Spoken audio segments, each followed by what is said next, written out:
보시는 바와 같이 이 다룹기가 한 30전, 그래서 90전 중에 상다룹기와 하다룹기 60전을 빼고 나면은 요 안에 있는 공간이 30전이 나오는데, 요 30전 가지고 드레인, 배관을 구배를 맞춘다는 것은 불가능하다. 그렇기 때문에 저희들이 단을 내려서 시공을 해야 된다는 결론이 나오는 겁니다. 안녕하십니까. 단내림 에어컨 전문가 엉클 차입니다.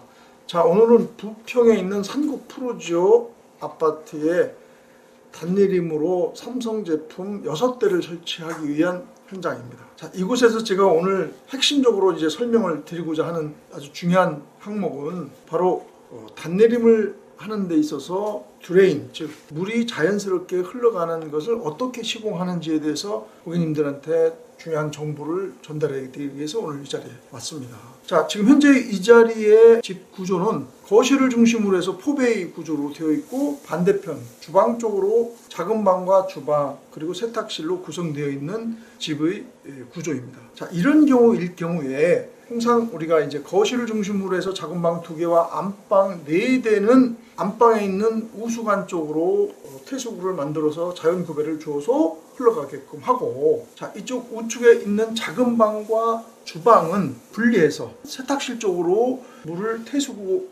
퇴수하도록 만들어서 두 군데에서 가장 가까운 곳에 퇴수할 수 있도록 저희들이 유도함으로써 중요한 핵심적인 요소의 드레인의 자연 구배를 맞춰줄 수 있다는 것입니다. 자, 통상 우리 고객님들이 궁금하고 여쭤보는 것 중에 그 천장이 한 10cm 정도 나오는데 이거를 단내림 없이도 어떻게 좀 가능하지 않느냐라고 하시는 경우가 많이 있습니다. 그러나 무리하게 해서 단내림 없이도 시공이 가능하지만 좀 전에 제가 설명드린 것처럼 상다룹기와 하다룹기가 각각 6cm를 차지하고 있기 때문에 그 3cm 정도밖에 안 되는 공간에서 드레인이나 또는 배관 이런 것들을 지나가게끔 하고 자연 구배를 주고 한다는 것 자체는 불가능하다. 그러니까 원리적으로 고객님들이 10cm 정도밖에 안 되는 것을 무리하게 단내림 없이 시공해달라고 하는 것은 결국은 시스템 에어컨을 설치해놓고 문제 발생에 대해서 예측하지 못하는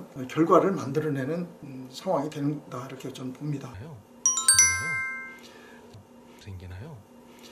자, 이제 우리가 구배가 통상 수평으로 지나가는 경우도 있을 수는 있습니다. 즉 방과 방이 이렇게 좌우로 건너편에 이렇게 있는데 복도를 지나가는 경우에는 단을 내려서 시공하게 되면은 복도 구간이 단내림으로 오게 돼서 보기에도 안 좋고 또 시각적으로도 안 좋기 때문에 그런 경우는 이제 수평으로 저희들이 구배로 맞춰서 지나가도록 하는데, 기계에서 이게 펌프로 퍼주고 그 다음부터 자연 구배가 되는데 통상 한 2m 정도까지는 펌프에서 밀어주는 힘이 있어서 수평 구배를 주더라도 자연스럽게 수평 구배를 지나가게 됩니다. 그리고 그 다음에 단을 낮춰서 자연 구배를 주면은 이렇게 낙하되어 가지고 자연으로 흘러가기 때문에 그 수평이 있어도 문제가 발생하지 않죠. 여러분들한테 좀 설명을 드리고 싶습니다. 네, 자, 이곳은 이제 우리가 복도 구간입니다. 지나가는 목지점이기 때문에 저희들이 이렇게 천정을 타공을 하고 그 다음에 나중에 이제 여기 배관과 드레인 이런 것들을 지나가게 하고 난 다음에 다시 크로스를 시킬 것인데, 지금 제가 이렇게 보여드린 바와 같이 천장 안에 있는 공간은 석고까지 포함하면은 10전, 석고를 제외하면은 뭐 9전 정도, 9cm 정도밖에 공간이 없습니다. 자, 이런 경우가 가장 흔히 발생하는 그런 현장 조건이라고 볼 수 있고, 그래서 이럴 경우에는 저희들이 이제 전체 단내림으로 해서 시공을 하게 되겠습니다. 이제 우리가 단을 내리는 것은 이제 단내림을 하는 곳에 대해서는 좌에서 우측까지는 통상 한 80cm 정도의 폭으로 해서 단을 전체를 내려야 드레인의 구배를 맞춰서 자연스럽게 흘러가게끔 하게 됩니다. 그러나 이제 이런 복도 구간에는 아주 극히 제한적으로 저희들이 타공을 해서 원상복구를 하게 되죠.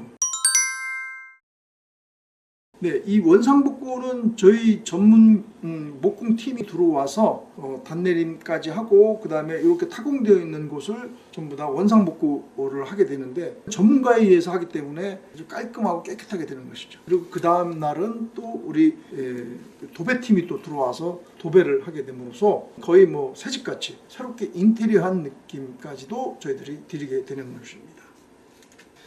지금 이쪽 거실과 작은 방 두 개에서 안방으로 넘어오는 드레인 배관에 지금 이제 작업을 해놓은 상태인데, 확연하게 이 카메라상에서도 이렇게 구배가 줘서 자연 구배가 돼가지고 흘러가게끔 되어 있다는 것이 목격이 될 겁니다. 지금 현재 저희들은 이런 아주 미세하지만 결국은 물은 상단에서 하단으로 흘러가게끔 여러 가지 이 작업을 해놓은 상태가 되겠습니다.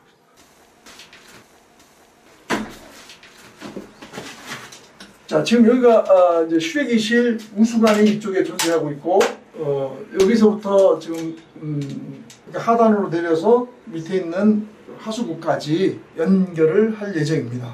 바로 여기가 마지막 퇴수구의 끝단이라고 볼 수 있겠죠.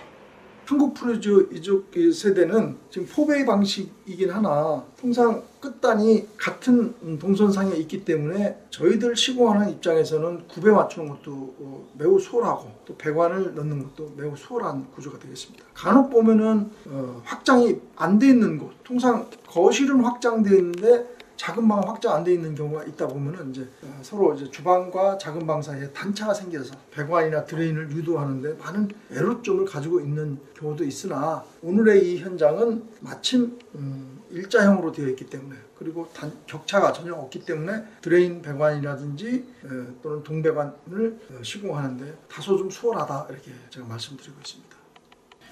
자, 지금까지 여기 상국 프로지오 6대를 설치하는 곳에 저희들이 드레인의 중요성에 대해서 제가 간단하게 설명을 드렸는데, 제가 오늘 설명드린 것처럼 가능한 한 짧은 동선을 이용해서 마지막 끝단으로 퇴수구를 유도를 해야 하는 것이 가장 안전하다. 앞으로 여러분들이 시스템 에어컨을 설치한 이후에 한 15년 전후로 해서 이렇게 사용을 하게끔 되는데, 안전하게 15년 동안 사용할 수 있도록 하기 위해서는 가장 핵심인 것은 드레인, 즉 물배관을 자연 구배를 줘서 자연스럽게 흘러가게끔 하도록 하는 것, 그리고 퇴수구는 가장 짧은 동선이 가장 짧게 해서 퇴수구 쪽으로 유도를 해야 된다는 것. 간혹 고객님들께서 이런 경우에 질문도 하십니다. 배관이 밖으로 드러나는 거에 대해서 싫다 나는, 이렇게 얘기를 하시는데, 결과적으로 배관이, 즉 드레인관이 드러나는 곳은 안방 우수관이 있는 쪽이라든지, 지금 이 현장처럼 휴대기실에 우수관이 있는 곳